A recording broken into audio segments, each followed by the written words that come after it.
coming at you from the frozen tundra that is East Central Alberta, Canada, streaming live on YouTube, Facebook, Float, Odyssey, Telegram, Twitch, and tonight, the Prepper Broadcast Network. Welcome back to the workshop where we create community, find freedom, promote preparedness, and share success. I am Toolman Tim, and today is August 4th, 2022, and this is episode 148 of the Workshop Podcast. We've almost made it to episode 150. Not a milestone per se, but it's a nice round number, so I'm getting kind of excited. So, how has everyone been? We're going to run through tonight. We're going to talk about 12 harsh truths of starting a side hustle. It's hopefully going to be rather encouraging. I always try my best to encourage you, but I'm just going to share with you some of the things I learned along my journey. So before we do, let's get the announcements out of the way. Good evening, Ted. How are you? Martinson family, good to have you. So first off, if you are a TikTok user, I don't know what you want to call it. Anyway, whatever you are, if you're over on TikTok, do me a favor, give me a follow. My channel / account, whatever's growing quite a bit. If you want to see kind of a slightly different bent to what I put out, some kind of exclusive content over there as well. So goodbye, give me a follow, enjoy it. I've kind of got hooked on the place. It's another place to put out my content, and it's another place. Liberty over on Telegram says he's a TikTokler. I like that too. Almost sounds like the Hamburglar, but anyway, that's another story. So anyway, if you're interested or you haven't checked out TikTok before, go on by. It's what you make of it for sure. Number 2, this week, what do we got coming up? A couple of really good episodes. Saturday evening, we are going to have the next edition of the Post-Apocalyptic Book Club, book number 3 of the Going Home book series. Rather excited. That's kind of a group effort if you haven't watched it before. We have a roundtable discussion through StreamYard, and we just chat all the way through and talk about our books, our favorite post-apocalyptic book series for sure. And number 3, if you are not following the Prepper Broadcast Network, I got to tell you, you really should be. You can pick them up in all of your normal podcatchers, especially our favorite Fountain.fm. You can, if you go by there and subscribe to the Prepper Broadcast Network, you're going to get all kinds. You're going to get the whole gamut of preparedness content. I know we have over a dozen content creators over there, and I believe there's a new one coming from Europe right away. So that's kind of interesting. So we'll be spanning multiple continents, not just multiple countries. So if you want to support, run by and check that out. And if you want to see most of the content creators away from the keyboard in real life, the easiest way to do that is at Prepper Camp next month. When I typed that out tonight, I thought, how in the hell is Prepper Camp next month already? But if you want to go to the mountains in North Carolina and meet up with us, it would be a lot of fun. I'm sure we could have a drink around the campfire at some point. And speaking of drinks, tonight it is homemade peach fuel. And that is the beauty of having a community. And Mr. Man out there who made this for me, which is totally only supposed to go into vehicles, thank you very much. I know it's probably sacrilege to mix it with something, but boy, it's awfully tasty with peach in Diet Pepsi. Anyway, today's tool. I don't know if you can see my hands. The blue's almost gone. I did some slightly, I wouldn't call it oil-based paint at this point because it really doesn't. Oil-based paint is almost non-existent. I had to do some painting yesterday. Got paint all over my hands. And the best product I found to get rid of paint off of anything is GOOF off. So I used that, just sprayed it on my hands, rubbed it all around. And there you go. That's all it is. It is the best. It works great for getting it off of vinyl siding, off of wood, off of cement, concrete surfaces. So if you're looking for a fairly inexpensive product that works better than you might expect, that's the way to go. So with that being said, let's slide on into the main topic today. Hey, we got Llama in here. How are you, Llama? Always good. Always love seeing names that I don't see in here all the time. So it's for a beautiful Thursday evening in the summer. I appreciate having you guys here. So where did this episode come from? Well, I sat down last night and I knew Thursday was coming. And Thursdays are always, I always have interview shows lined up on Sunday, and Saturdays are kind of a catch-all. A lot of times they're movie episodes, or we have, once a month we have our discussion on post-apocalyptic books, that kind of thing. But Thursday's always, more of a preparedness kind of bent. And I got thinking, And here's the other thing I got to tell you, the struggle as a content creator is you have to go back and cover topics that you've covered before. The idea of side hustles, if you were at the LFTN spring workshop this year, you would have heard me talk about developing your own business, me encouraging you on how you can do it. But it's a topic that needs to be brought up all the time, because to me, one of the main tenets of a preparedness lifestyle is having some sort of entrepreneurial venture. It doesn't mean that it doesn't need that it has to be the be all and end all of your life, but you'll certainly find some extra freedom by exercising, first off, a side hustle and then a full-on entrepreneurial venture, if that's what you're looking for. So where did this come from? Well, the big thing has been lately in the Telegram group, and you guys know I brag you guys up. I love our community over there. And there's been a bunch of people who have been chatting and saying, hey, I'm doing this, I'm doing that. I got a good buddy of mine, well, you guys know him anyway, just picked up one of the biggest contracts / jobs that he's ever had with his side hustle, which could turn it into an absolute gold mine for him. I'm so proud of him. Then we had a guy the other night was talking about getting a furniture business up and running. And it just seems to be the focus of so many people lately is getting out there and, wanting to find a little more freedom through entrepreneurship. And of course, find a little more freedom by making some extra money, right? Because I always say entrepreneurship is like Lay's potato chips. You can't have just one. You start one venture and then it always seems to want to lead to another. So the experience that we have over on the Telegram group all the time is just one of encouragement. And it's one where everybody is just, building each other up, offering advice. And I figured it's time to get back to the basics. We're going to talk about starting a side hustle, turning it into a full-time venture. And then I'm going to share with you, the title's a little bit clickbaity, 12 harsh truths of starting a side hustle, but they're not. So if you just read them on paper, you might think, man, Tim's being really negative this week. And they're not. They're just, I'm being truthful. I'm being a realist. And I want to share with you the good and the bad of starting a business. The good far outweighs the bad. And you guys know that. But I wanted to share with you where I'm at, what I've learned, and hopefully what you can learn along the way. Who else we got in here tonight? We got Snail Creek. Love having him in here. He is going to be actually in the hot seat. Now we're going to interview him on Sunday evening. Always love some of the gadgets that he comes up with. I cannot wait to chat. We had a couple of really good conversations at the LFTN Spring Workshop. And who else we got? We got Nate, Mr. Nate Lemaster from Two Chicks Homestead. He's in here as well. Good to have you. Got a big size crowd in here already. Okay, so for those of you, and there's a lot, the podcast is growing like crazy. And there's going to be, hey, Corey, how are you? There's going to be a ton of people who haven't heard my story before. And I'll give you the Cliff's Notes version, okay?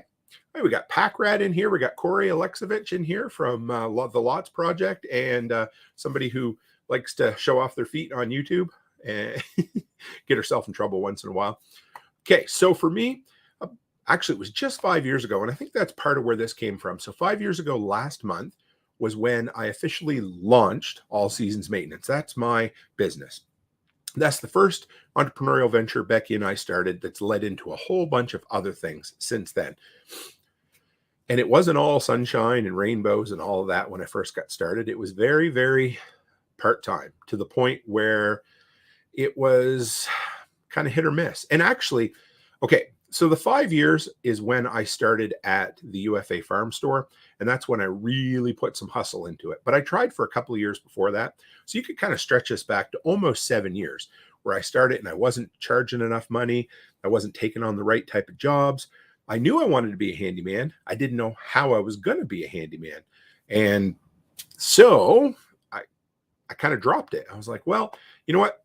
I'd really love to, but of course I panicked and I went back to working for the man. Totally fine.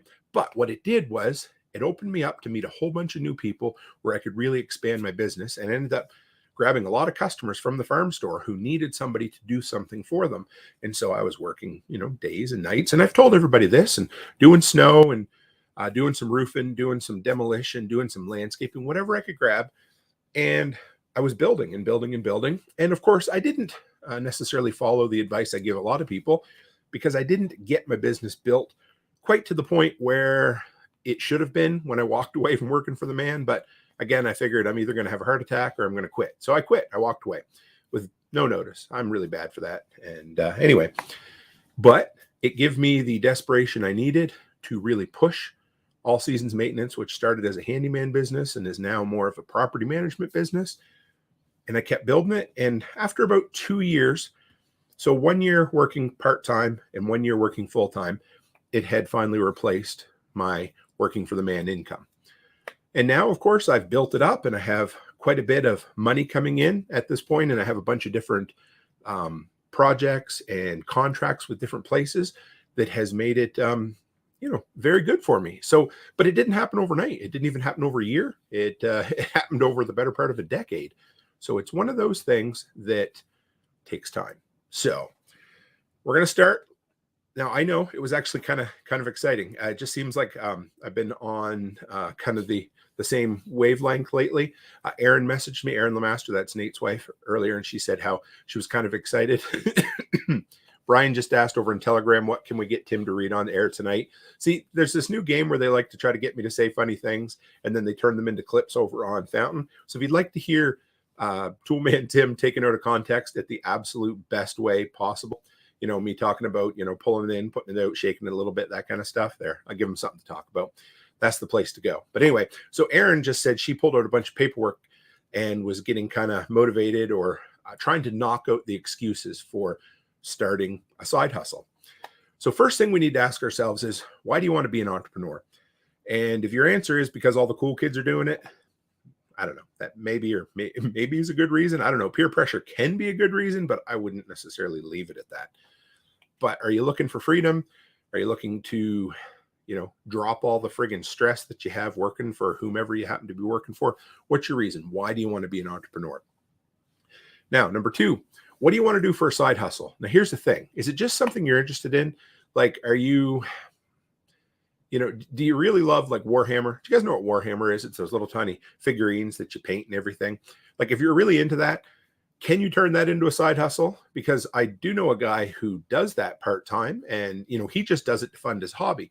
But are you looking to build a side hustle just simply because you're already doing something and you kind of like it? Or are you looking to actually do something that in your market will make you money? Now, like I said, is there a demand for what you want to do? Now, that's the next thing. So, sorry, guys. Is there a demand for it? And that's the thing. So we're going to get into these harsh truths a little bit. I'm going to kind of touch on one right now. But when you're first starting out a side hustle and turning it into a business, you may not be able to only do the thing that you really want to do. And we're going to touch on that a little bit more. But is there a demand for what you're doing? And for me, it became very obvious very quick. As soon as I started doing handyman-esque kind of tasks in my area, I would have people come to me all the time. And they're like, oh, wow, that's what we need. There's nobody doing the little shit in our town. We've got contractors doing the big stuff, but nobody that wants to do the, half-day jobs, the little stuff, right? So look around and say, yeah, I really want to start this, but is it just because I'm passionate about it, or is there really a need in my area? And sorry, Nate says, I don't have Warhammer 40K money, but I do have ham radio money. Amen to that. See, but at least we can, well, I guess we can't converse yet, but if the shit ever hits the fan, we know that Nate can be our comms guy for sure. Now, here's the next one. Do you have the drive and the desire to stick with it long term? It reminds me of when you're talking to your kids and you're like, okay, we got a big job to do today. For instance, we used to stack firewood when we used to burn fire. We had a wood-fired fireplace or furnace in the basement, and we used to have to stack 10 or 12 cord of wood. And I used to tell Mac, my son, I'd say, okay, it's going to be a long, hard day. Yep, I know, Dad. No, I mean it. It's going to be really hard. Yeah, I know. And you'd be like, okay. Or we're going to go for a long hike in the woods. You're like, okay, Mac, or okay, Liv, it's going to be hard. Yep, I know. And they would cut you off because, well, they knew, right? They said, I know. And well, here's the thing. They knew until we got going. And then all of a sudden, half hour, an hour, hour and a half in, the fun wore off. The hard work was there. And they really didn't have the desire to kind of stick with it long term. I tried to warn them. I said, it's not going to be fun. you can enjoy yourself and have a good time, but it's going to be long, hard work. I know, Dad. I know, Dad. I'm sure any of you guys out there know that term, right? But then here's the next thing. Do you have some support? Do you have somebody else out there? It could be an online community. It could be your mom or dad. It could be your significant other. It could be your kids. It could be a friend at work. It could be anybody that's in your corner supporting you, being your little cheerleader, saying, but part of supporting you is telling you when they think you're friggin' up, right? So if you're heading down a path again, and I don't want to pick on Warhammer, but for whatever reason that stuck in my head tonight, but if you're going to go, balls to the wall and you want to spend $175,000 to open up a storefront to sell Warhammer, and you live in a town of 45 people, then I hope your support system tells you you're dumb. Don't do that, because you're not going to make money at that where you are. They might say, listen, let's pivot a little bit. Let's look at this. What can you do? Maybe let's just set up an online storefront instead of spending all this money on all this stock or whatever it is. But do you have a support system? Is there somebody in the corner shouting? And I've said it 1,000 times, but my support system has been my wife and my kids and my mom and dad, for that matter. But it's just nice to have somebody there who's always saying, you can do this. And I do that for my wife as well. She is at the point where I would venture to say that her business is more successful than mine at this point. And you don't think that makes me so excited, because I've been there hollering at her, hollering for her, saying, you can do this. So find yourself a support system wherever that happens to be. And like I said, it could be an online community, like our Telegram group. That's the kicker. That's what I love is I smile. Becky will look at me sometimes. She's like, why are you smiling? I'm just sending a message to somebody, and it'll just be because I'm trying to encourage them. I checked up with a few people today, wondering how they're doing in their kind of their drive and their desire for what they're doing in their entrepreneurial ventures. And I just want to see people succeed, because to me, it's fun to succeed personally, but how much more fun is it to help encourage other people? Had a content creator who, thanks me quite a bit for giving them the kick in the ass to get started, and sent me a message today that they'd made a milestone.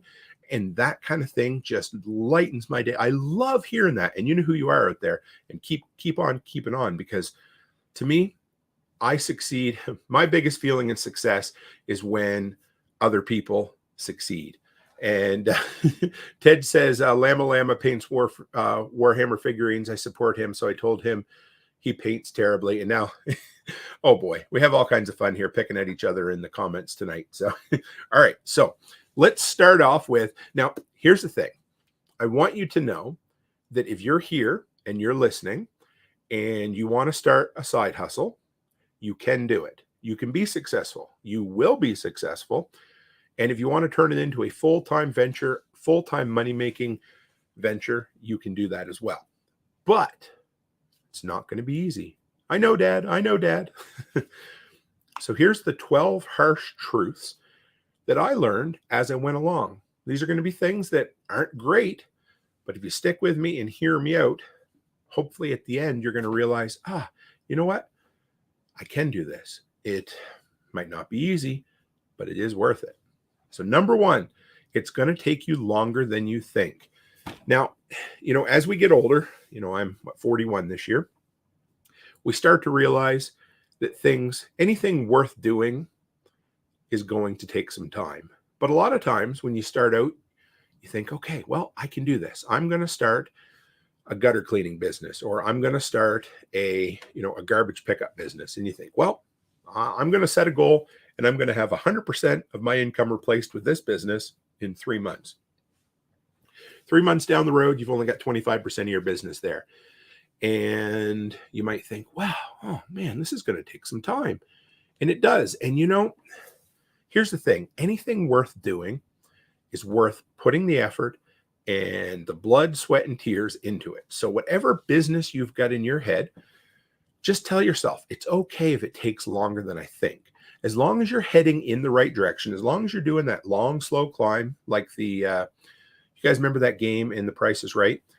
I don't remember the name of it, but it was the yodeler, and he would go up and up and up and up, and it was just a slow climb. You didn't want to fall off the edge, but that's what it reminds me of. So as you're going, just take your time, keep working, but it's going to take you longer than you think. And that's totally fine. It doesn't mean you're a failure. It doesn't mean you're not going to succeed.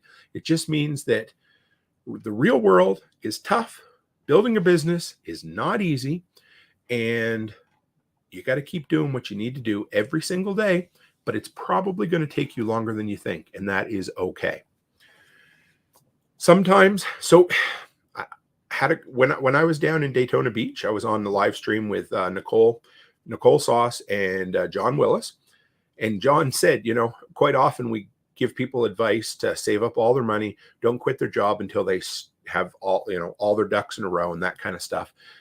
But I got to say, most people that you talk to that have done great things have done them out of desperation. And, the desperation of needing to pay your bills or to make a certain amount of money, sometimes that's the biggest motivation you can need. But just remember that when you're building this business, whether it's a very, very side hustle or it's going to be a full-time multi-million-dollar venture, it's probably going to take you a little longer than you think. That's okay. Now, number 2, building a business is going to take you more work than you think. Or put it this way, it's going to take you a lot of work. And that is okay too. Like I said, it's like when you tell your kid, this is going to be a big job. Oh yeah, I know, Dad, I know. And a half hour in, your son or daughter's complaining because they're tired because they worked too hard up front and they're wore right out. And that's totally fine. The thing is, when you get started, you never really realize it. Every single day you get up, you go to work, and then you start building your business on the side hustle. And it'll tire you out. It'll wear you out. I think about like Jack Spirko from the Survival Podcast when he talks about, he was working day and night building his podcast up, recording when he was in a little Jetta, and just spent every minute that he had to, that every free minute he could find to build it. And again, if you want to build something big and you want to build something great, it is going to take you a lot more work than you think it will. That's okay too. Just remember. So I'm telling you these harsh truths so that you don't get discouraged when you're halfway down the path and you're like, but Tim said it was going to be easy and he said it was going to be quick. And if you're saying that, slap yourself across the face right now, because I didn't say that. Okay, number 3, it's going to tire you out more than you think. And especially early on, this is what I found. I was working morning, noon, and night. I always tell the same stories about my snow contracts. I picked them up and I would go before work. I would go on my lunch break. I would go on my coffee break. I'd go after work. I'd shovel snow in the dark. It just never stopped. And then the first year that I did my lawn care business, I was doing it full time. It was very, very common for me to, start first thing in the morning and still be mowing come almost sunset. In the last couple of days, I've worked pretty good long days, but I don't work as hard as I did even when I first started my business, because I've built in some flexibility in my business. But those first couple of years, if you want to do it, Ted says it took me, Ted is a great example of an entrepreneur. Ted is a handyman, carpenter, does a whole bunch of stuff down where things never freeze down in Florida. His biggest concern is the occasional iguana falling out of a tree and hitting him on the head. But said it took him 50 years to get where he is today. So you know what? It takes longer than we think. It takes more work than we think. And it's going to tire you out a little bit more than you think. And that is totally fine. You got to find time to do your hustle, whether it's first thing in the morning getting up or last thing at night after everybody goes to bed. But it's going to tire you out. You're going to be tired. You're going to be exhausted. There's going to be that day where you're going to wake up and you'll be like, nope, fuck it. I'm not doing it today. But you know what? You're going to do it because you're committed to it. You're going to be tired. You're going to be wore out. You're going to want to be cranky with your family, but you're not going to do it, because if you want their support, you damn well better do it and keep your mouth shut. But you got to find that time. You got to tire yourself out. You got to work through it, and you'll get there. Again, all of these things are just truths. I'm not telling you them to discourage you. I'm just telling you them so that you know you're going to be tired when you're building a business, and that's okay. Now, here's the fun one. You're going to like this. You're going to want to quit more than once while you're building this business. And you're probably going to come really, really close to quitting on the more than one occasion as well. There's been a few times for me. There was my horrible, terrible, no good, very bad day where everything broke and it cost me so much money and all I wanted to do was run away. There was a time that I was underneath of somebody's trailer trying to redo their plumbing, cut into their vent stack, and the whole thing slid down. I made a huge mess. I couldn't get anything to drain in the house. Ended up having to give them all their money back, apologize profusely, hire another plumber. I was miserable. There was one time I went and found one of my signs up at a local gas station, and somebody had written something really nasty on it, and it really just discouraged me. There's going to be horrible, no good, very bad, shitty days where you're going to say, that's it, I quit. And I'll tell you something, the night, my very last semester of university, and you know what, whatever it is, whatever your feelings are on post-secondary education, I almost called it post-apocalyptic education. So the night before I was supposed to go back to my final semester and finish my degree, I looked at Mom and I said, I'm done. I hate it. I hate going there. I don't want to do it. I quit. And she looked at me. She said, okay, all right, whatever you want to do. I went to bed. I was done. Wasn't going back. All that money I invested was going to be for nothing. Not for nothing, but that was it. I wake up the next morning and I said, okay, I'm going to go. And you know why that was? Because I didn't make that spur of the moment decision when I was just stressed out and didn't want to do it. So here's the thing. What I should say is what Becky never allowed me to do while in that funk was to make a decision and quit. She always said, just give it a little bit of time, sit down, calm down, give it some thought. Now, here's the thing. And here's where I got to say, building our businesses and seeing this is where people who succeed and build a business, this is the line that separates them from the people who don't. And that is when you have your terrible, horrible, no good, very bad day, it's what you decide to do with it from there. If you just quit and walk away without turning around and looking at how far you've actually come, well, then you're not going to have your business. But if you give yourself a day or an hour or whatever it happens to be, and then you keep going forward, those are the people that are going to find success. And I'm not telling you you're going to find success right over the next hill, but what I am telling you is you will find it eventually. But if you quit, I guarantee you won't. So there you are. And it is, you're going to have a bad day. There's going to be times when you want to quit. Ted says he's been doing this for 50 years, or it's taken him 50 years to get here. And he says, I quit almost every day. Yes, there are days that you just don't want to do it anymore. And once you quote unquote become successful, you still have those days, but it's a little easier to talk yourself into keep going to work, right? But yes, you're going to have those days, totally fine. It's what you do with that day and where you go beyond that will define whether you're going to succeed or whether you're just going to go back and work for the man. Number 5, where you start is probably not where you're going to finish. And where you think you're going to be is probably not where you're going to be. When I first started, I would do odd jobs. I figured I was going to succeed as a handyman, and that built my business. It absolutely did. I loved it. But if you'd have told me you're going to be a property manager, I might have thought, well, that's kind of cool, but I don't really know what that is. I don't know where to head with it. And I might have ended up, you never know. But I honestly figured I would just always be an odd job handyman type.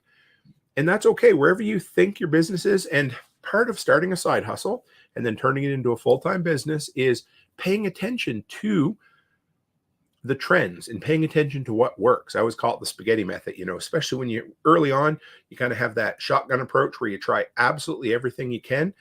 And if you figure out, okay, this is what's working, you do more of that. It's the same concept if you're looking to build a content creation business. You start, when you first start out, you try a whole bunch of different topics. And then you see what grabs traction and what people really respond to and what they like to hear you talk about. And so you do more of those. And so now you've got 3 or 4 that work. And then, okay, this is the one job that's working the best. This is the one that brings me in the most money for the least amount of work. So you focus on that and you keep going. And what ends up happening is you come to a fork in the road and you take this one, fork in the road, you take this one. And at the end, you're like, holy shit, I'm not where I am. I'm exactly where I'm supposed to be. But if I thought this is where I was going to be when I started, I was wrong. And that's okay. Guaranteed, you're not going to end up where you started or where you even think you probably would. Got to holler out to Mr. Dixon, the Dixon Ways here. Having a little bit of peach fuel this evening, sir. Number 6, especially early on, but here's a truth that not everybody talks about as an entrepreneur. I talk about all the freedom you're going to have, But in some senses, you have less freedom when you're your own boss than when you're working for somebody else. And here's the thing. Part of that is mental. Part of it is you're always going to be tied to your business because it's your baby. It's what you care about. It's what you love, but you're going to be thinking about it mentally. You're always going to be kind of tied to that. And that's okay. Liberty just said over on Telegram that he got to a fork in the road and he went straight. That's how he ended up in the ditch, but that's a whole nother story. But yeah, so you are, in some ways, you're going to have less freedom as your own boss. That's okay. I mean, you have freedom to take off and go places sometimes once you build that into your business. But, as a property management manager, for instance, I'm on kind of I'm always being called. I'm always having to be around. I might be able to go and do things I want to do, but I always need to be here for it. And when that business is your baby, you got to, there's never a, sorry, that's not my responsibility. Everything's your responsibility when you're building a business. You got to take care of the financial end of things, the paperwork end of things, the tax end of things, all the different jobs. You got to answer the phone calls. You got to be the promotion end. And there's never a, sorry, that's not my job. I mean, there is what it is, but you're hooked in. It's your business. It's what you have to do. And you've worked really, really hard on it and you don't want to lose that, but you're going to be hooked in. And like I said, having your own business, you do have more freedom in some instances, but you're always the person that has to answer the phone. You're always the person that has to answer the questions. And especially early on, you're just taking any work you can get. And so for a while, you may find you actually have less freedom, but long-term, it will work out. Number 7, here's the next one. It's a slow and steady. It's not all at once. Very, very rarely does somebody build a product, go on the Shark Tank, sell it for $1 billion and retire rich. And even if they did, how many years did they spend developing that product? And you know what? Develop that product or that business and you're going to see a flat line. And then finally, it's going to be gradually and then all at once. And this is what happens. You start building a business and you go slow. And you're building. And then all of a sudden, come over this way, Tim, all of a sudden you see the growth. It's a slow and steady thing. I always say that my superpower for a lot of things, and a superpower you should really try to develop, is doing something, doing anything, doing the right thing every single day, getting up and working on your business. And for a long time, you're not going to see the growth or the income that you necessarily thought you would. But if you keep doing the right thing day in and day out, you're going to get that steady, that kind of yodeling mountain climber from The Price is Right. And eventually you're going to get to what you consider success. But it doesn't happen overnight. It doesn't happen all at once. It could take a few years of working slow and steady every single day to finally make it there. Ted says, and this is where that freedom or lack of freedom comes in, you're always the person worrying at night. Yep. You're, if you're working for somebody else, it was your boss or whoever's in charge of payroll who was worried about it, who was saying, oh, well, are we going to have enough money to pay the bills this month? Well, you know what? When you're your own boss, you're the one worrying about all that stuff. So like I said, it's slow and steady. It's not all at once, and that's okay. But these harsh truths are there so that maybe you can say, oh, Tim did learn these, and I'll be looking for them. And if there's a fork in the road, I'm going to walk down the middle and fall in the swale. Just sort of happens. But yeah, so it is slow and steady. You're not going to find, if you want to find long-term success, it's not going to come overnight. I don't care who you are. You know what? The 1 in a billion person that finds it, great. But I'm not talking about them. I'm talking about the people who want to build something special and want to build it slow and steady to the point where where you can totally be self-sufficient from it. Number 8. Now, this one, I wasn't sure if I should write it down, but I did. And it's, you might be better off doing something different at first. Now, here's why. Ted must be reading my notes here. Impact Nation Tools, good to have you. Great to have you, actually. Ted says entrepreneurship is not for everyone.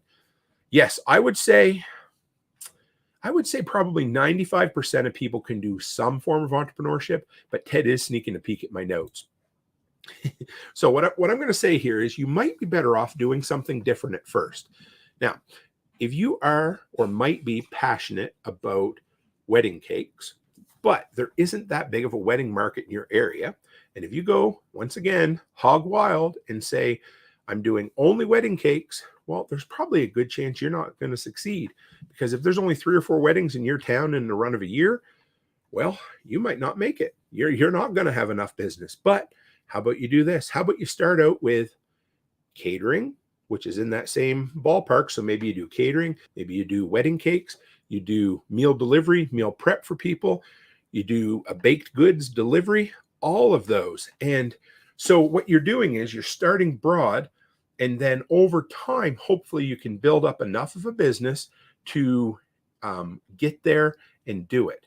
So like I said, you might be better off doing something different early on, or at least more things, so that you can find enough success to then focus on the thing you want to do. Because here's the thing, if you've never baked a cake before, you're probably not going to sell $1,000 wedding cake. But if you start building up toward it, then eventually you probably will. And that's totally good. But where you start out, you might want to try something different or broader when you first start. Number 9, here's a good one for you. You will screw up and you'll make mistakes. And that is totally okay. It's not the end of the world. Like I told you, I cut into that vent pipe and I knew that was bad, but we're not going to tell that story again. But when I started the first run around with the handyman business, I discovered, hey, I'm not charging enough, not near enough. And so I wasn't making enough money and I couldn't keep doing it. I wasn't finding enough customers. I wasn't finding the right type of customers. I wasn't taking on the right type of jobs, all of that. So if you screw up, apologize, make it right, because it's going to happen. But here's the thing. Customers will remember if you make it right, and you're going to learn from that. And the cool thing is, if you screw up and you're honest about it and you fix it, there's a good chance that customer is going to be calling you back and saying, hey, could you help me again? And Ted says, yeah, here's the truth, guys, that it feels like the end of the world sometimes. And it absolutely does. It's miserable. You think, wow, how did I screw up this bad? So it is what it is. And we make it and we keep moving on. Number 10, you'll feel like an imposter and someone who doesn't know what they're doing. Here's the thing. No one gives you permission to be an entrepreneur. And that's the thing. That's why, okay, you don't go to school and you don't say, well, okay, you can on occasion, but rarely are you ever going to go to school to become an entrepreneur. That's okay. You're not going to get a college degree that says, hey, you're now an official entrepreneur. Go do something with your life and you'll be successful. You're going to feel like an imposter. You're going to suffer from imposter syndrome, and it's totally, totally fine. You don't have, you can tell yourself over and over again that you're going to be successful, that you're going to be an entrepreneur, but there's going to come a time when you're going to say, man, I just don't feel like I'm a real business owner, or I don't feel like I'm really successful with this. And you know what? That's okay. Ted's been here encouraging us the whole night. He says, fake it till you make it, Tim. And that's part of it. Yes. You're going to feel like an imposter. You're going to feel like you're just not making it, or you're just not a real entrepreneur. You know, I always tell that story about I had to start calling my wife, or my fiance at the time, because I didn't feel like I was really engaged. It didn't feel real until I started talking about it. And when I started launching a business, I had to talk about it for so long until I finally really, really felt it in my brain. And I'm like, okay, now I'm finally doing it. So there's going to come, you're going to feel like an imposter. You're going to feel like you don't know what you're doing, and that's okay. And I've always said it, if you're waiting for someone to give you permission to start a business, you know, as long as you're not doing something your wife doesn't want you to do, I'll tell you, it's totally fine. Go ahead, be an entrepreneur. All right, number 11, guys. So 11 out of 12. Right now, here's the thing. Right now might not be the time for you to start your hustle, and that's totally okay too. Now, this is not an okay, I'm not giving you permission to tell yourself excuses and just give up, okay? That's not what I'm saying here. But if you're sitting down and you're thinking, I really want to start a business, but, you know, but, well, I really want to, but I don't have a website. I really want to, but I don't have an existing client base. Or I really want to, but I lost my leg in a shark fighting accident or something, right? So here's the thing. If you're making a whole bunch of excuses, you need to ask yourself, why in the hell am I doing that? Is it because I'm just not in the place where I want to start my business right now? And if that's the case, that's okay too. Now, did you maybe just have twins or a baby and you just don't have the time to commit to a business? That's all right too. Just because everyone else around you is doing it doesn't necessarily mean you have to do it too. Now, I'm not telling you, I'm not giving you permission to give up. I'm not trying to give you excuses. I'm just saying sometimes we go through different sessions and seasons in life where we think, wow, I don't think I could start a business right now. And this whole thing came out of Andy's question. He asked me the other day, and he said, do you think you could have started your businesses or your business when your kids were young? And it's impossible for me to answer now, but I'm not sure. It was tough. I really think it would have been really, really difficult. And we go through different seasons of life. And then while I was putting my show notes together, I thought, I don't know if I could have done what I'm doing now when I was 20 years old. I would have had the energy to do it, but I don't think I would have had the drive or the knowledge or whatever it was. Something flicked in me in my mid-30s where all of a sudden, one of the most important things to me was success in building some independent income. But I don't know. There's different seasons in life where it happens. Nate says, it depends on the side hustle. With the downturn in the economy, a repo business might do well if you can invest in the capital. Absolutely. And that's kind of the cool thing. My dad always worked in the grocery business, and he said that, the grocery store for the most part was always recession proof because people always had to eat. And he had a good buddy that worked in the garbage business, and he said that he was never too negative because the garbage business was always picking up. Oh, sorry for that dad joke, but yes, it really depends. And Nate's right. A repo business might not be the right business to get into if the economy's booming. I mean, it could be, but it might not be as well. Or another one like houses. Repo and houses and that sort of thing. There's certain times when businesses will work, certain times when they won't. And there's certain times that they'll work for you and certain times that they won't as well. And that's okay. And Liberty says wisdom and experience. And that is true. I guess experience would be making the wrong decision and wisdom would be learning from making that wrong decision. So when you look out at your season in life, the economic season that's out there and the opportunities, the side hustle that you want to start, this might not be the right minute for it. I'm not saying it isn't. And don't go and say to your wife, well, I'm quitting tonight because Tim said I shouldn't be doing a side hustle. That's not what I'm saying. But, if heaven help you broke your back or were having heart trouble, then it might not be the time to go out and start a landscaping business, right? So, there's a certain time and a certain season for everything. Look at your life and say, can I realistically commit the amount of time that I need to commit to start this side hustle? And if the answer is yes, then go for it. If you're just making a whole bunch of bullshit excuses, well, I can't help you with that. But look at yourself, look deep and hard and say, why am I making these excuses? Is it just because, I want to watch Netflix and eat Doritos? Or is it because I just don't want to, I just am not in that season of life right now to do it? And Brian says he's telling Corey that he's quitting tonight. Tim said I could. See, it's what happens every single time. Snail Creek says, when I had a seamless gutter business, would get behind, I'd call the customer, tell you a few days behind it was okay. They love you just calling them, keep them in the loop. Absolutely. Yes, that is for sure. Because the worst thing is if you just don't show up when you tell them you're going to. Next one right here. Ted says, remember, guys, more millionaires were made after the crash of 2008 than ever in history. 100%. Because those type of people look for the opportunity in the economy. And that is the way to do it. Martinson family says, when I was in my 20s, Ashley was in grade school. Pretty hard to raise our kids back then. Right now, the biggest hustle we're into seems to be child tax checks. Yes. Well, when you have kids, there's always a way to make money. That's for sure. Okay. And number 12, you might be, here we are. You might be one of the very few. So Ted said, not everybody's cut out to be an entrepreneur. Now, I would venture to say probably 95 to 99% of people are cut out to be some sort of entrepreneur. So once again, this is a truth that just says there are the occasional people that want the quote unquote security of working for the man. And if that's the case, I'm not going to begrudge you. I'm never going to tell you, hey, I might believe that one of the tenets of preparedness, anarchism, voluntarism is having some sort of independent amount of income. Totally fine. But just because I believe that doesn't mean that it's necessarily for you. So there could be a couple of people out there who being an entrepreneur is just not for them. And that is totally fine too. I remember chatting with Amy Dingman of A Farmer's Kind of Life, and we were talking about how there were certain types of, would it be peer pressure in the kind of anarchist, libertarian minded kind of group think. And it was, you need to homeschool your kids. You need to start an entrepreneurship venture. You need to have solar. You need to have a year's worth of food. You need. Well, you know what? Don't let that tear you down.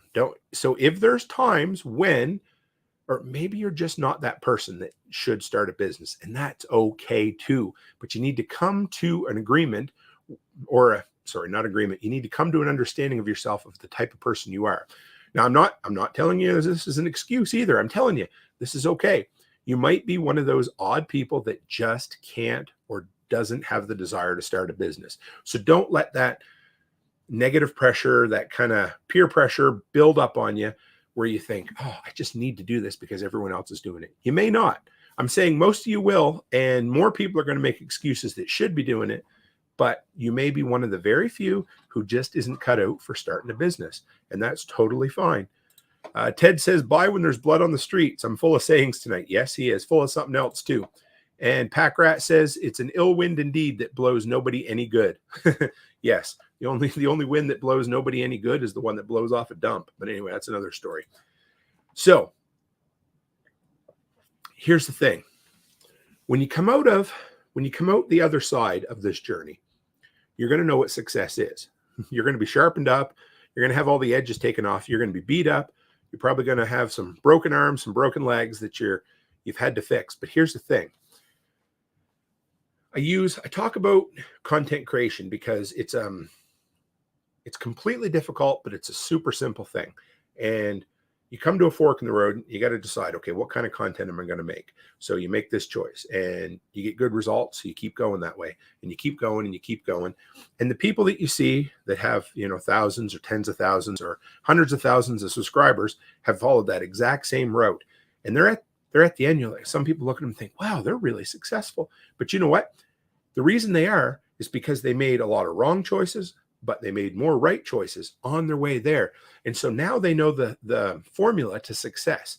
So again, for Becky and I, we started all seasons maintenance, and that was tough. We had all those sharp edges beaten off us by life and by business and by all the other stuff.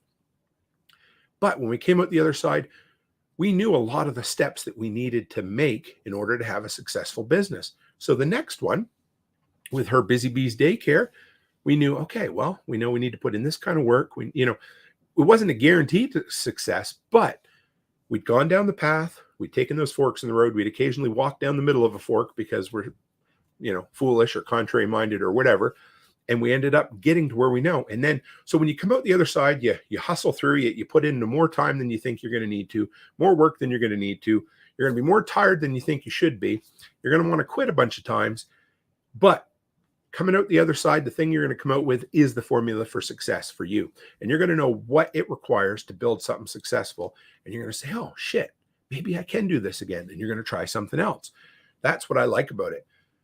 Making the right decisions and the hard decisions will become easier as well. So early on, you might have a customer who will call you and they'll be like, hey, do you want to do this?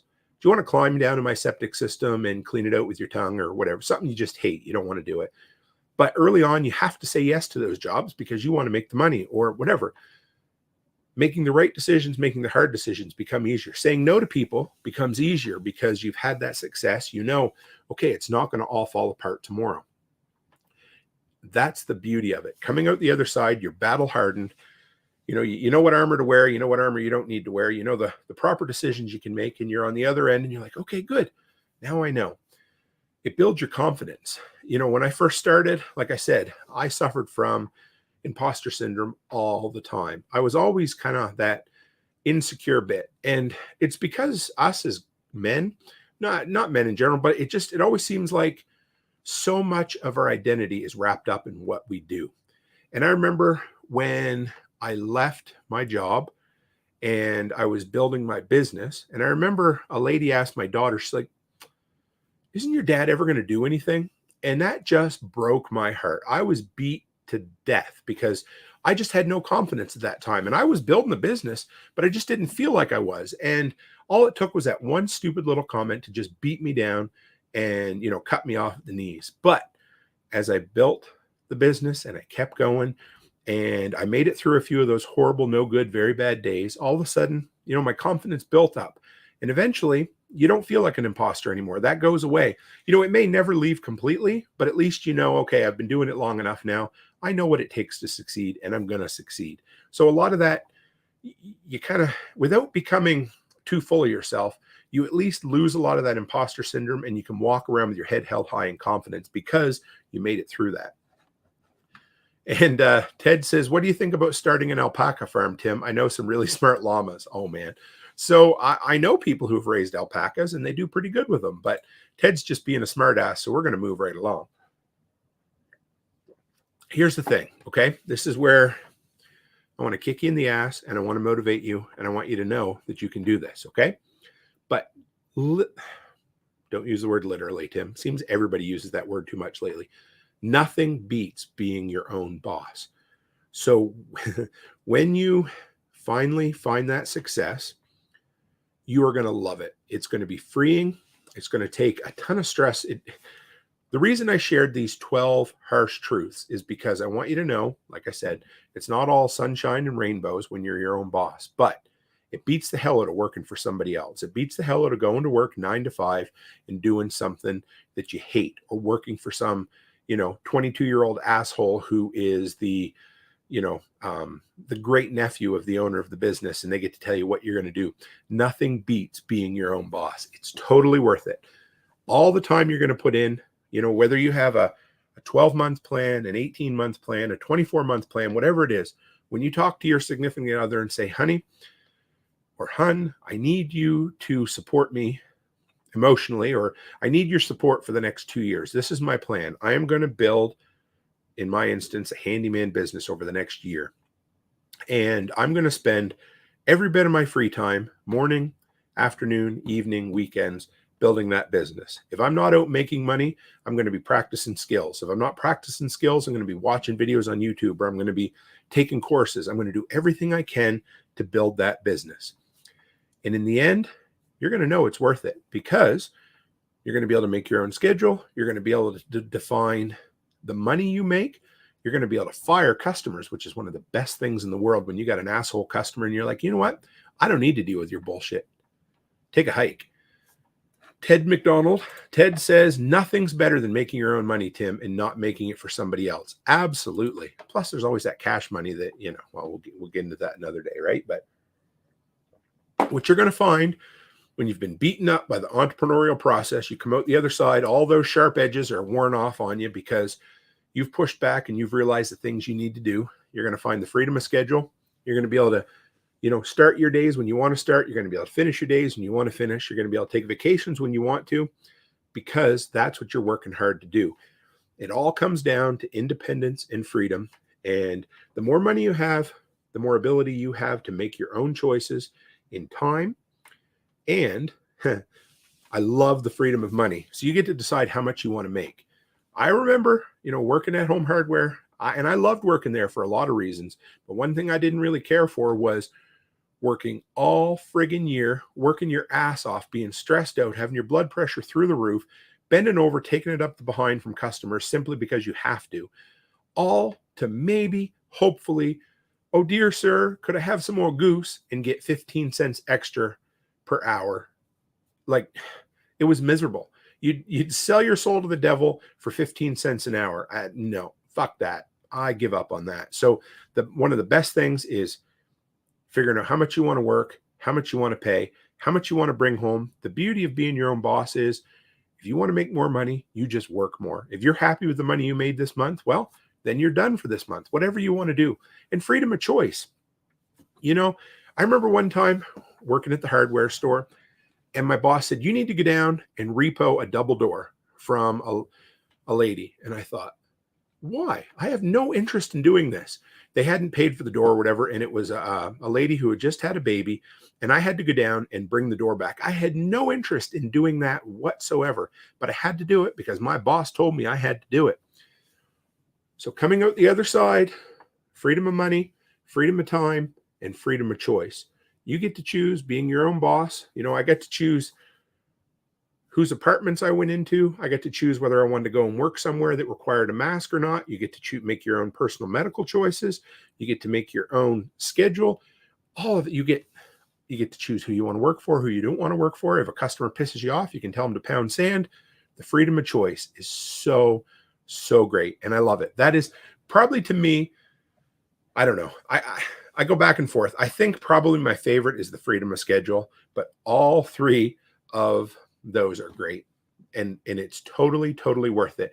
You work yourself through, you realize, geez, this is not going to be an easy task, whatever it is. And, I try to stay as general as I possibly can, because I know every one of you have a different side hustle, a different entrepreneurial venture that you want to build. So I try to teach this in generalities so that you can take that and apply it to whatever it is you want to do. And it's awesome. You come out the other side. I just want you to know you're going to be beaten up, you're going to be broken down, but you're going to be stronger coming out the other end. So I hope you guys enjoyed that. This was a little bit different. As you know, obviously Becky and I live by the entrepreneurial mantra. It's what we do. It's what we love.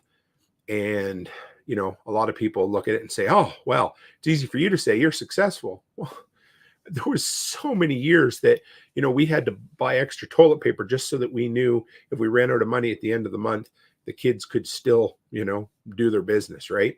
And there were so many times that we came this close to going to the food bank, and, this many times that we came that close to having the power turned off. And we struggled for a lot of years. So anybody who says, I'll say I'm an overnight success, decades in the making. And that's exactly what it is. It doesn't happen quick. It's not easy. It's going to suck sometimes. As a matter of fact, there's some days that are worse working for yourself than working for somebody else. But overall, once you get through the worst of it, once you've built yourself something that is supplying you and your family some freedom, then you get to do exactly what Ted McDonald says here with some emojis at the end. But freedom, freedom, freedom. So I hope you guys enjoyed that this week. If you have any questions, if you want me to do a follow-up on this, whatever it happens to be, as you can tell, I'm rather passionate about building businesses, but I think everybody should be. So guys, excuse me, we got some awesome episodes coming up this week. We have Saturday evening, the Post-Apocalyptic Book Club. Super excited for that. Watch coming up really soon. I know I've been teasing this for a while. We're getting really close to the Patch of the Month Club. I'm going to do an unveiling video, and then it'll be live. So if you're looking for a way to support me and get some pretty cool, possibly irreverent. Yeah, anyway, just if you're looking for something that's going to make you laugh, check out the Tactical Patch of the Month Club. It's coming really soon. Keep an eye out for the launch video. And then Sunday evening, we are going to have Mr. Snail Creek Homestead, Mike himself, coming in. I am sorry, guys. I don't know where this is coming from. Anyway, it's going to be great. Always love having you guys here. I can't believe we had, I don't know what I said, it was close to 20 people in here at one time. And for a Thursday evening in the summer, and our summers are getting shorter. I know you guys will be a little longer down south. Ted never sees the snow, but I'm counting the days now. I got a lot of jobs to get done before the ice comes in. So Liberty wants an irrelevant patch or irreverent patch. Anyway, they're coming, guys. I always appreciate you. And as always, stay happy, stay healthy, and have a great week.